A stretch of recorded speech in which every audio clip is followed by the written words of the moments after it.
Бийлигим, элиңди унуттуңбу, куруттуңбу?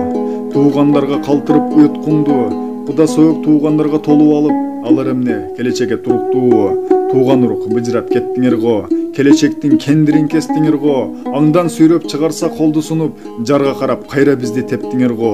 Кыргыздын ушул беле келечеги, ким эле колдочу эле жегендерди, апалар айтып турса акыйкатты, алжыйып калгандышет энелерди.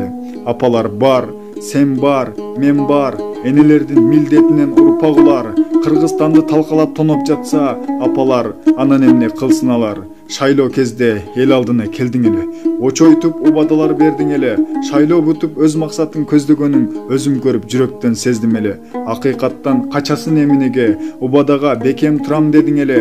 Жалганчы аферистти издеп жүрсөм, куу түлкү даана шүмшүк сенсин беле. Жарыбаган бийлигин куруп кетсин, жоголсун парламенттен туруп кетсин. Аманатка кыянат кыла берсе, жалганчыны Кудайым уруп кетсин.